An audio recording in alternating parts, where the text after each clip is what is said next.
जो संसद और विधानसभाओं के अंदर सांसद के रूप में, विधायक के तौर पर और मंत्री के तौर पर एससी एसटी ओबीसी का प्रतिनिधित्व करते हैं, इस बैकवर्ड क्लास का प्रतिनिधित्व करते हैं, लेकिन संसद में जाकर गूंगे बहरे बनकर बैठ जाते हैं, विधानसभाओं में जाकर गूंगे बहरे बनकर बैठ जाते हैं। कि ऐसे लोगों को समाज का नेतृत्व करना चाहिए, कोई हक है उन्हें? एससी एसटी ओबीसी के 300 से ज्यादा सांसद होने के बावजूद जातिगत जनगणना नहीं करा पा रहे। शर्म की बात है। जो लोग समाज की लड़ाई को ना लड़ सके उन्हें नेतागिरी छोड़ देनी चाहिए। एससी एसटी ओबीसी तीनों को मिलाकर बैकवर्ड क्लासेस बनता है। एससी भी बैकवर्ड क्लास में आता है, एसटी भी बैकवर्ड क्लास में आता है और ओबीसी भी बैकवर्ड क्लास में आता है। और तीनों एकजुट होंगे तो ताकत बनेगी। और जब ताकत बन जाएगी और हमारे लोग जागरूक हो जाएंगे, फिर किसी की हिम्मत नहीं है जो हमारे लोगों से उनके अधिकार को छीन ले। जो सरकारें सरकारी खर्चे पर देश के बच्चों को सरकारी खर्चे पर पढ़ा ना सके, जो सरकारें हमारे बच्चों की पढ़ाई का खर्चा ना उठा सके, जो सरकारें हमारे लोगों के इलाज का खर्चा ना उठा सके, ऐसी सरकारों को सत्ता में बने रहने का कोई हक नहीं है। अब अपने समाज को तैयार करना पड़ेगा।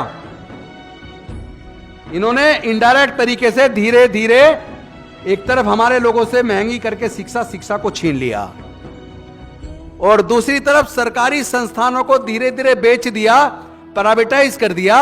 और जो भी सरकारी संस्थान बिक गया, चाहे वो बैंक को हो, चाहे वो पेट्रोलियम कंपनियां हो, चाहे वो गैस कंपनियां हो, चाहे वो एयर इंडिया हो, चाहे वो रेलवेज हो, जो चीज बिक जाएगी वहां एससी एसटी ओबीसी का रिजर्वेशन खत्म हो जाएगा। और वो इन्होंने कर दिया।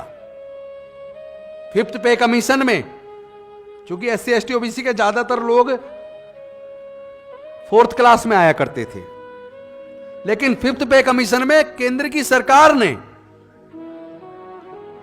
फोर्थ क्लास एम्प्लॉयमेंट को पूरी तरह बैन करके ठेके पे दे दिया, आउटसोर्स कर दिया। ठेकेदारी प्रथा लागू करके हमारे लोगों के फोर्थ क्लास के जॉब को भी छीन लिया। तो क्या इस साजिश को आप कभी समझेंगे या नहीं समझेंगे? क्या हमारे इन नेताओं को मिलकर समाज के अंदर जाके इस तरह के षड्यंत्र को बताना नहीं चाहिए? क्या मैं बस इस बात से खुश हो जाऊं कि मैं मंत्री हूं?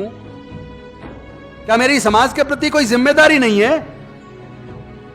क्या मैं बहुजन समाज के लोगों को, मूल निवासियों को, बैकवर्ड क्लास के लोगों को जागरूक करके उनके हक अधिकार के बारे में ना बताऊं? क्या उनके हक अधिकार की लड़ाई को हम सारे नेताओं को मिलकर नहीं लड़ना चाहिए? जो लोग समाज की लड़ाई को ना लड़ सके उन्हें नेतागिरी छोड़ देनी चाहिए। जो लोग समाज का नेतृत्व कर रहे हैं, जो संसद और विधानसभाओं के अंदर सांसद के रूप में, विधायक के तौर पर और मंत्री के तौर पर एससी एसटी ओबीसी का प्रतिनिधित्व करते हैं, इस बैकवर्ड क्लास का प्रतिनिधित्व करते हैं, लेकिन संसद में जाकर गूंगे बहरे बनकर बैठ जाते हैं, विधानसभाओं में जाकर गूंगे बहरे बनकर बैठ जाते हैं। कि ऐसे लोगों को समाज का नेतृत्व करना चाहिए, कोई हक है उन्हें? तो इस लड़ाई को कौन लड़ेगा? इस लड़ाई को लड़ने के लिए आप तैयार हो जाओ।